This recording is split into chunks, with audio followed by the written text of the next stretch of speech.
Hey, welcome. This is CD2, and the topic is mental toughness, what it takes to win in Primerica. One of the things that I've discovered over the years is that I've recruited countless numbers of people, had everything going for them to be successful and become wealthy here, but they lacked the mental toughness part. Every time they got a little setback, they bolted their tent, went home, they would just be shut down. They'd get depressed and they would just quit. You're not going to win at anything unless you develop a certain level of mental toughness, because when you're building a business or when you're living life, you're going to have a lot of challenges. There's no way around them. The only place there aren't any is when you're 6 feet under, guys.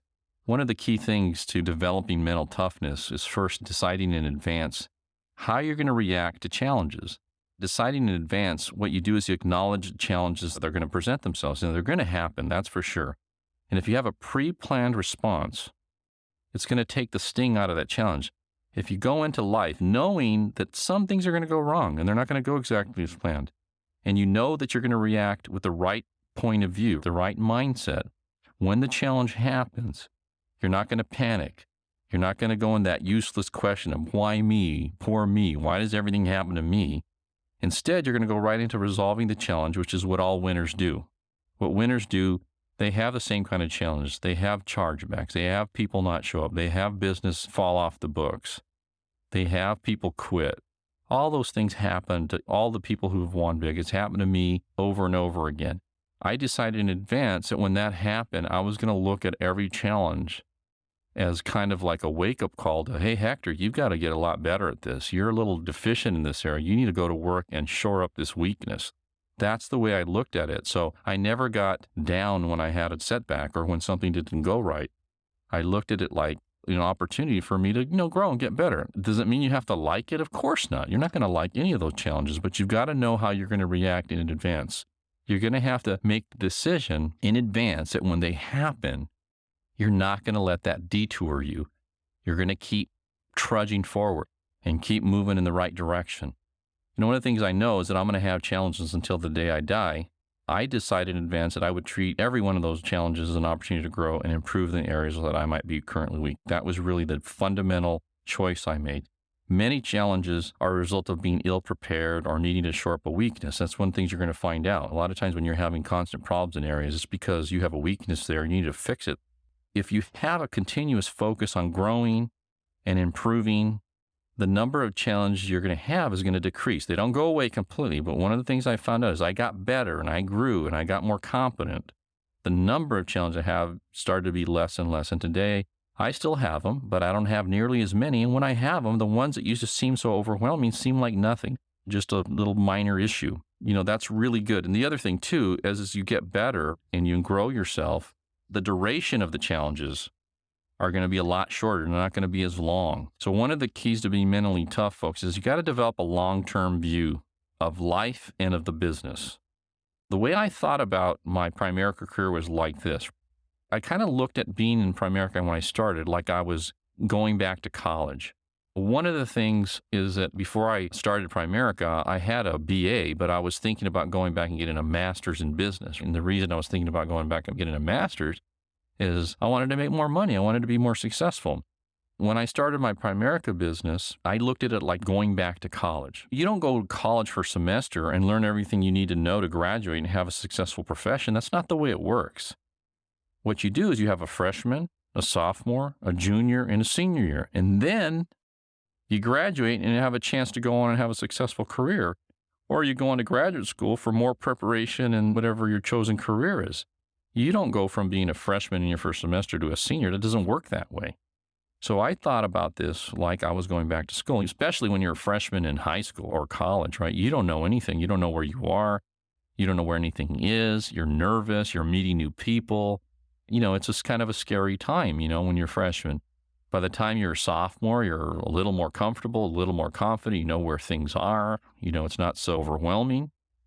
By the time you're a junior, you start getting really confident. You kind of just know your way around, and there's all these sophomores and freshmen to pick on, and you're okay.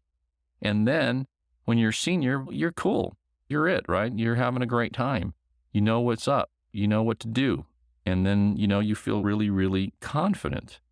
So I looked at Primerica like that. Right now, you're all starting your freshman day. So it's scary. You don't know everything. You don't know where everything is. You don't know how to do everything.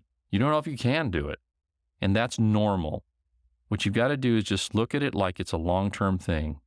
4 years from now, you're going to know everything. You're going to be really good and you're going to be making a lot of money. So don't worry about how you feel right now.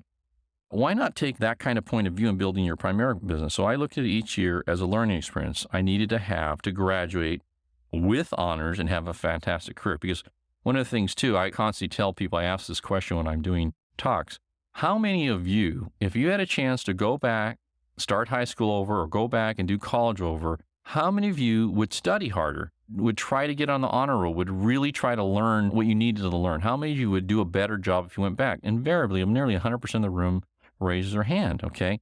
Well, why don't you look at this Primerica business opportunity as that chance to go back and start over and become an honor student and to graduate with honors? That's kind of how I looked at it. That's what was my thought process in doing that. This is how it started for me. In my freshman year in Primerica was 1984. I got all my licenses. I went on about 20 to 25 training appointments with the idea and the intention of learning all I could to really soak up every experience, to see how people reacted so that when I was on my own field training new agents, I would be really good and I would have the ability to get great results and train people well so they could go on and build their own successful Primerica businesses. So I was really thinking, Hector, go on a lot of appointments, check everything out so that by the time you get licensed, you really know what you're doing, you're really confident. I wasn't worried about, oh, am I going to lose a commission? I'm getting some money off it. I didn't worry about that because I knew that if I got good, when I started recruiting other people and training those people, that I was going to more than make up for that. I was more concerned about getting really good at the business because if you're good, you're going to be here for a long time. You're going to make a lot of money. I think your concern should be focusing on how good you can get. So that turned out to be a very good thing because by the time I started seeing clients on my own, I was very confident that I could get results and effectively train people. I wasn't hoping I could do it. I knew I could do it because I'd had a lot of experience, a lot of training. This also gave me the confidence to go full-time 10 months after I started the business and to get promoted to regional vice president, 17, 18 months after I got started. I did that because of how I started. Let's go back and look at my freshman year. 1984, again, was my freshman year. I earned $18,000. Didn't know what I was doing, learning how to do anything, getting my licenses, learning how to set appointments, learning how to do a good presentation, learning how to get referrals, learning the different products and how to present them and how to explain them, how to answer questions. I just looked at it like I was learning everything, and I enjoyed the process, and I made mistakes, but I learned. I got better. In 1985, my sophomore year, I started to get the hang of the business. That year, I earned $35,000. I started to get a little better. I was starting to learn how to train people. I got better at the products. I got better at every part of the business. In 1986, my junior year, I discovered how to manage my time better. So I wasn't very good at managing my time early. I was always working with people I shouldn't have been working with. I made a lot of mistakes, okay? By the time my junior year rolled around, I was starting to get really good.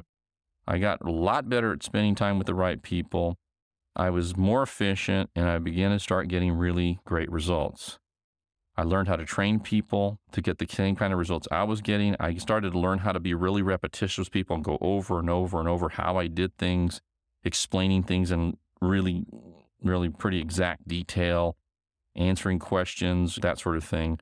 And then this caused my business to really take off. I earned $86,000 in 1986. That was my junior year. And by the end of the year, I developed a fairly large base shop. I started doing some pretty good numbers at that time. My senior year, everything started to come together.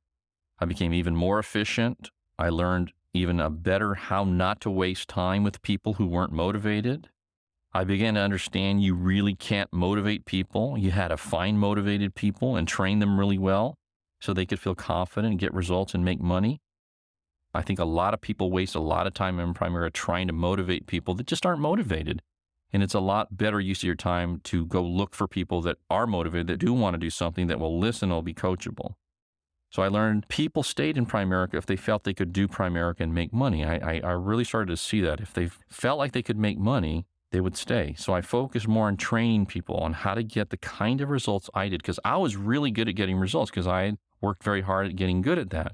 So then I worked equally as hard at training people to do exactly what I was doing, to say exactly what I was saying, to present exactly like I presented, to ask questions like I asked questions, to overcome the objections like I did, to do everything, to manage my time like I did. I really spent a lot of time doing that. This is when I began producing a lot of new leaders who believed they could become regional vice presidents with the ability to make big money. So the better I trained them, I could start seeing their confidence low, and they started really believing that they could be regional vice presidents.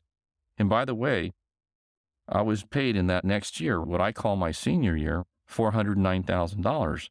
That year, my life began to change considerably. I really started believing I could really get wealthy building a Primerica business. So my first year out of what I call, for lack of a better term, Primerica University, because those first years, I was just going to school learning how to do this thing.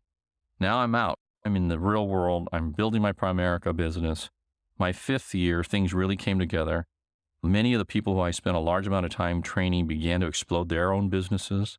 Many of our people began to see themselves becoming wealthy also. The energy in my organization was incredible. Since we all had the same philosophy, and that philosophy, you're going to hear me say this over and over again, is get wide and build a big bay shop. And this common business philosophy caused our business to grow very quickly, and today is the root cause of our current success. Right now, we're experiencing a resurgence with a whole new group of young entrepreneurs with the same get wide and build a big bay shop philosophy, and they're on their way to becoming financially independent as well.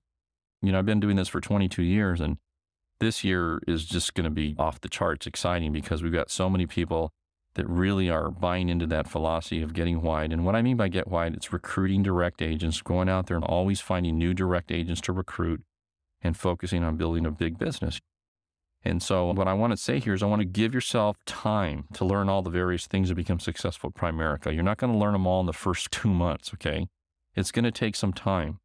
And regardless of where you are right now, or your previous background, you can, if you desire, learn and become successful at building your own financial service business. Thousands of other people have done it who are likely had a lot less going for you than they did at the start of the business. So listen, one of the things that's important too, I was talking to my son Dak earlier, be patient, because when I came into Primerica, I had some experience. I'd been managing salespeople in the jewelry business. Wasn't exactly the same, but I had a pretty good understanding of how to train people. I also understand that most people don't work out because they just don't work.